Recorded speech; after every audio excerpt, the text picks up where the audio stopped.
कहानी की स्टार्टिंग में हमें सोल्जर के एक ग्रुप को दिखाया जाता है जो कि इस वक्त किसी घने जंगल से होकर गुजर रहे थे। वहीं इनमें से जिबारो नाम का एक ऐसा सोल्जर भी था जो कि बहरा था, इसलिए उसे कोई भी आवाज सुनाई नहीं देती थी। तभी इनका एक साथी पीछे चलने की बात करता है, जिसके बाद यहाँ से सब मुड़ जाते हैं और एक जगह पर जाकर रेस्ट करने के लिए रुक जाते हैं, जहाँ इनके नजदीक में एक बड़ा सा तालाब भी था। इसके बाद वो बहरा सोल्जर अपने घोड़े को एक जगह पर बांध रहा था, तभी उसको पानी के अंदर एक सोने का टुकड़ा नजर आता है। यह देखकर सोल्जर नदी के पास आता है और तुरंत इसे लेकर अपने पास में रख लेता है। लेकिन इनमें से किसी को भी ये पता नहीं था कि यहाँ तालाब के पास एक सायरन नाम की जादूगरनी भी रहती है, जिसकी पूरी बॉडी सोने हीरे से भरी हुई है। तभी हम देखते हैं कि वो सायरन जादूगरनी पानी के अंदर छुपी हुई थी और इनको ही देख रही थी। इसी बीच जिबारो को पानी से कुछ हलचल महसूस होती है, लेकिन वो जैसे ही पीछे मुड़ता है तो वहाँ पर उसे कुछ भी नजर नहीं आता। इसके बाद हमें दिखाया जाता है कि सोल्जर के साथ में कुछ और भी लोग आए थे जो यहाँ पर कोई ब्लैक मैजिक करने वाले थे। लेकिन तभी सायरन जादूगरनी पानी से बाहर आती है और वो अजीब तरीके से डांस करने लगती है।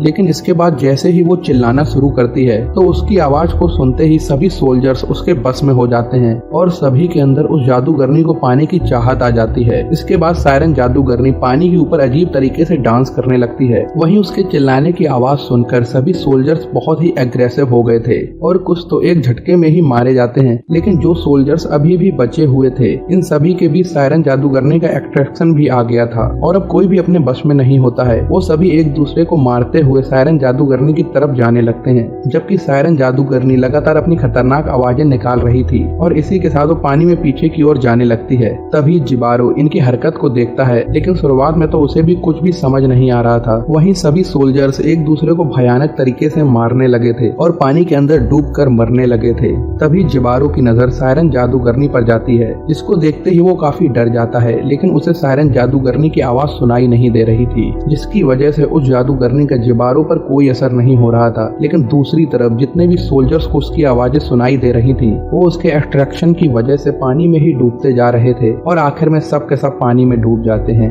और इनमें से कोई भी जिंदा नहीं बच पाता है। तभी सायरन जादूगरनी की नजर उस बहरे सोल्जर यानी कि जिबारो पर पड़ती है, जिसके बाद वो फिर से अपनी आवाजें निकालने लगती है। लेकिन जिबारो पर उसकी आवाजों का कोई असर नहीं हो रहा था। इसी बीच सायरन जादूगरनी हैरान रह जाती है और कई बार आवाज निकालती है, लेकिन काफी कोशिश के बाद भी जिबारो को कुछ भी नहीं होता। अब इस बात से सायरन एक पल के लिए डर जाती है, क्योंकि उसे लगा था कि उसे कुछ हो गया है। इसलिए सायरन बहुत ही ज्यादा परेशान हो जाती है और फिर पानी में वापस चली जाती है। वहीं जिबारो अब काफी डर गया था और इसे अभी तक कोई भी बात समझ में नहीं आई थी। तभी सायरन पानी से बाहर आती है और उसे देखने लगती है, क्योंकि अब सायरन जिबारो की तरफ अट्रैक्ट हो गई थी और उसे पाना चाहती थी। लेकिन जिबारो अब यहाँ से भागना शुरू कर देता है, क्योंकि यहाँ का नजारा देखने के बाद उसकी हालत बहुत ही ज्यादा खराब हो गई थी। तभी भागने के दौरान जिबारो एक पेड़ से टकरा जाता है और वहीं पर नीचे गिर जाता है। फिर आगे कुछ समय के बाद जिबारो जब होश में आता है तो वो किसी तरह से खड़ा होता है। लेकिन अब जिबारो भागते हुए काफी थक गया था, इसलिए वो एक चादर लेता है और नदी के किनारे एक जगह पर आराम करने लगता है। तो वहीं अब कुछ समय के बाद रात हो जाती है और जिबारो यहीं पर सो जाता है। तभी सायरन पानी से बाहर निकलती है और सोए हुए जिबारो के पास में आ जाती है। हम देखते हैं कि सायरन में जिबारो को पाने की गजब की चाहत आ गई थी और अब सायरन जिबारो के साथ में ही सो जाती है। लेकिन जिबारो को इस बारे में कोई भी अंदाजा नहीं था।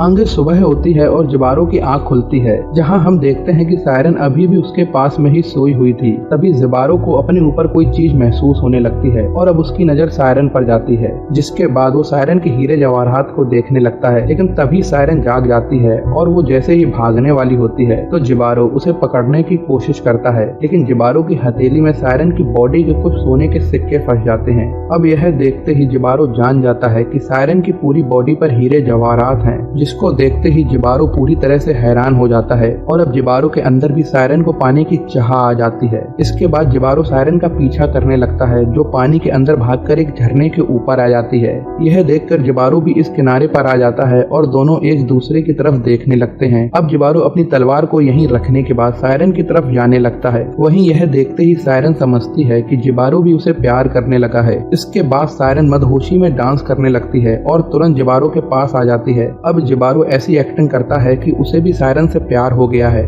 लेकिन हम देखते हैं कि जिबारो को इस बात से कोई भी मतलब नहीं था, क्योंकि वो तो सायरन की बॉडी पर मौजूद हीरे जवाहरात को पाना चाहता है। इसके बाद ये दोनों एक दूसरे को किस करने की कोशिश करते हैं, लेकिन सायरन के होठों पर भी हीरे जवाहरात लगे हुए थे, जिसकी वजह से जिबारो उसे किस नहीं कर पाता। वहीं अब सायरन खुद को रोक नहीं पाती और ऐसे ही उसे किस करने लगती है। वहीं जिबारो का होंठ पूरी तरह से अब जख्मी हो जाता है और उसके मुंह से खून आने लगता है। फिर भी जिबारो ऐसा होने देता है और सायरन को किनारे पर लाते ही सायरन को एक झटके में बेहोश कर देता है। और अब इस तरीके से जिबारो अपनी इंटेंशन में कामयाब हो गया था। इसके बाद जिबारो सायरन की पूरी बॉडी से हीरे जवाहरात निकाल लेता है, जिसकी वजह से सायरन की बॉडी पूरी तरह से जख्मी हो जाती है। और अब जिबारो सायरन की बॉडी को पानी में फेंक देता है, जिसके बाद हम देखते हैं कि सायरन की बॉडी नदी में बहने लगी थी और उसका पूरा ब्लड पानी में फैलने लगा था। वहीं अब जिबारो हीरे जवाहरात को एक चादर में उठा लेता है और उन्हें लेकर यहाँ से जाने लगता है। लेकिन अब सायरन की बॉडी तालाब के अंदर आ गई थी, जो यहाँ पर अजीब तरीके से नीचे चली जाती है और यहाँ चारों ओर खून ही खून फैल जाता है।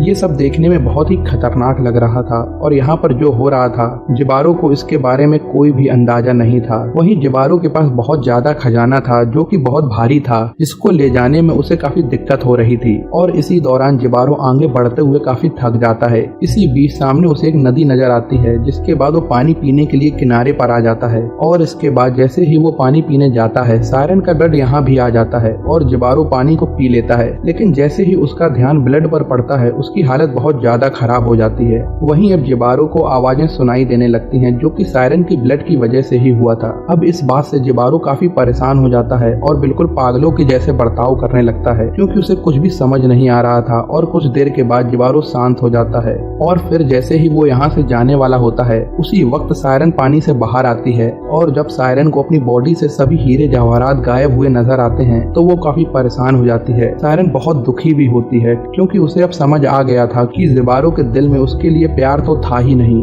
बल्कि वह तो बस उसके जिस्म के हीरे जवाहरात को चाहता था। तभी सायरन की नजर जिबारो के ऊपर पड़ती है और अब सायरन आवाज निकालना शुरू कर देती है, जिसकी वजह से जिबारो पागल होने लगता है, क्योंकि उसे अब आवाज सुनाई देना शुरू हो गई थी। वहीं अब जिबारो खुद को रोक नहीं पाता और पानी के अंदर चला जाता है। वहीं सायरन की आवाज सुनकर जिबारो की मेंटल कंडीशन काफी खराब हो जाती है, लेकिन अब जिबारो कुछ भी कर नहीं सकता था, क्योंकि वह भी सायरन की आवाज के बस में आ गया था। इसके बाद सायरन उसको भी पानी के बीच में ले जाती है और अंत में जिबारो भी गहराइयों में डूब जाता है और अपने लालच की वजह से मारा जाता है।